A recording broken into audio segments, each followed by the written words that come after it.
And now we've got Vina Robles, 4 reds. So another big blend here. And why don't you start by telling us about, I'll pass that on to you and start telling us about the 4 that are in this this one here. Great. This one is considered a Rhone blend. It's made of Petit Syrah, Grenache, Syrah, and Mourvedre. So we have varieties that are coming from France and from Spain in here. Again, this one, percentages change every year depending on how we think it would best match up. It's more of our introductory reds. We want it to be really light. We want it to be soft. We don't want it to overpower the palate at all. It's aged 15 months in neutral barrels. So again, we want the neutral barrels, the older barrels, because we don't want any heavy oak influences. The Grenache and the Mourvedre as varietals are really soft and light, and really red fruit characteristics, and any oak, heavy oak especially, would really overcome that. Yeah, those medium body or lighter body reds are very popular, especially here in Paso Robles in the wine country. Very blend friendly. Absolutely. I think that the hip blend is the GSM blend, which is the Grenache, Syrah, Mourvedre. But with this one, you get 4. So you get a 4th. You get a bonus. You get a bonus grape from that. Yeah, you get the power of 4. So. And this is kind of where I'm at. I'm kind of in the medium body to lighter bodied reds, which I really, really like. Unless I'm going with a big piece of steak or something, right? Yes. Right? Yeah, this one I can see like maybe like leave alone the pasta, but go right away like to lamb, even like a little bit of fish, salmon maybe. But lamb will go very well. Even like scallopine with like some marsala wine reduction, that will go well. Yeah, so the mushroom. Yeah, but with the portobello. Mushroom would come off of the side of this.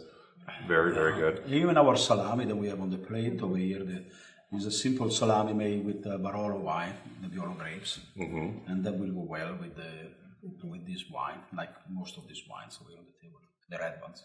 Excellent. So I'm going to try the salami al Barolo. Salami Barolo. Let's try the salami with this one.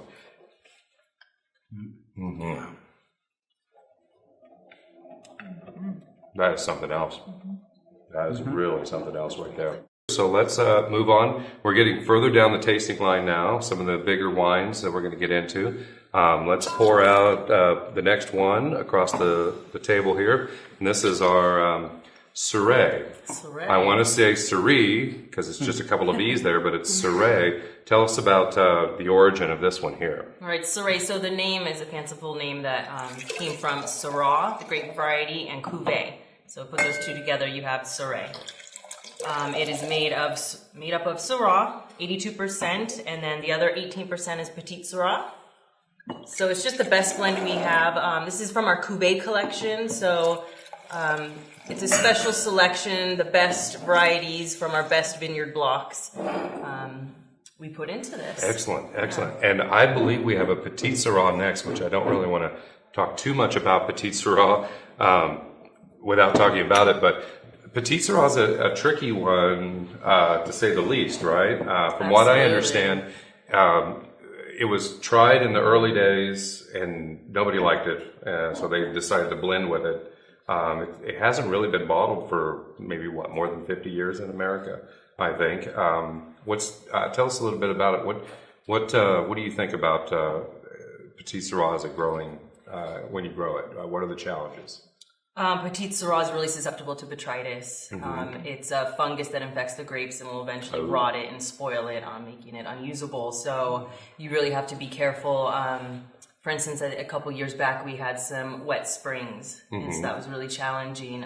When you have the wet weather, it's difficult to get your sprays onto the grapes or to have them stick. Okay. And so the fungus is just going to grow and grow. All right. Well, these are bigger wines. This is a bigger blend here of the Syrah and Petit Syrah. Tell us what we're looking for here when we go to the nose and when we start to break it down. It's got a beautiful color to it. Yeah. It's a very almost a deep ruby kind of. Definitely, we say in the business that a little Petit Syrah goes a long way. Petit Syrah just is naturally really inky looking. This is one you don't want to spill on yourself for sure, or have some wine away with you. If you on the white carpet. Absolutely. Yeah, you don't want to spill this one on the white carpet. But we do get a lot of dark fruits on the nose, so I'd say plum, a lot of blackberries. It also has a bit of spiciness, which would come from the Syrah, so rosemary, Some hints of that you'll get, and also some mocha. That's just sort of a little sweet nuance, but that really comes from the barrels that we put it into. Yeah, and it's a very balanced wine. As the wines get bigger, for me, balance is very important because if it's too big and too much going on there and I can't process it, a lot of times that's the balance. The balance is kind of off of it. This is very balanced. Don't you think? Yeah, I like she was saying, rosemary. I picture all the way like some roast, like beer roast, or even like just chicken roast stuffed with garlic and rosemary in the oven. You pull it out and you drink some of these. Will go really well with that. Fantastic. And let's move to the next one. Let's go to the 100% Petite Sirah because this is a single varietal. We mean single varietal, meaning it's the only grape in the bottle. And again, the reason I asked you about how difficult Petite Sirah was is because I think single varietal Petite Sirah is kind of rare, isn't it? It is. It's becoming more and more in fashion, and in different wine regions you'll find it, but it definitely is not that well known. Paso Robles especially is trying to make Petite Sirah its thing. What are we going to put with a big, bold Petite Sirah? We're getting into steak wine now, right? We're getting into country for sure. But I also like when I smell it like that. Yeah, it's good. Like it's big, but it still goes well with not only meat, but like risotto. I can picture mushroom. You should have brought risotto. You should have brought risotto. I actually did. Oh, is that what this is? Actually did. This one is a risotto I'm very excited. porcini. It's arborio rice. Is this one here? Yeah, with porcini, mushroom imported from Pinerolo, Italy. It's by Torino. And so I can see it going with that. Truffle, bring me back like truffle, like even some fresh homemade pappardelle with some shaved truffle on the top. That will go very well. Actually, on the plate on the curry board over there, we have some truffle salami, and I can see going with this really well. Yeah, what do you guys think of that little risotto? That's fantastic. Right They're addicting. Yeah, that really does pop with this wine. Yeah. You test the porcini. New Signorina being by Switzerland, you can test the porcini mushroom coming out with this wine. Goes really well. Fantastic. Let's. You guys ready to move on to the cab, or do you want to?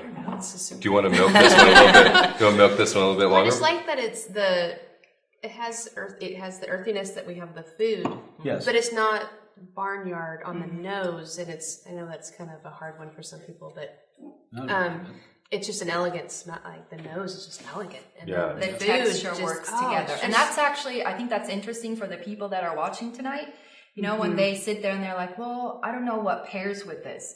Go and look for similar textures. And these have similar textures. They're both kind of full body, but they're elegant and fine. So I think that's why they work really nicely together. Yeah, let's take a moment, just a quick pairing sort of lesson. Do you go a sweet wine and a sour food and a sweet wine?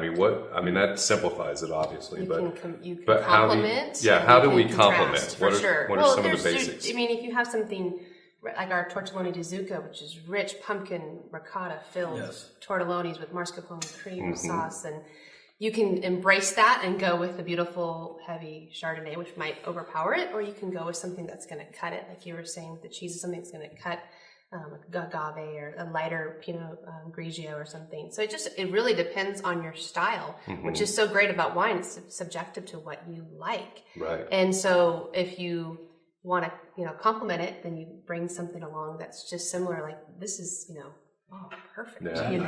And speak to pairing wines and food. Do you pick, you go to a restaurant, do you pick the wine that you're in the mood for first, then dinner, or do you do it the other way around? I usually go dinner first, then the wine. Dinner first, and ask everyone at the table what they're eating and try to choose something suitable.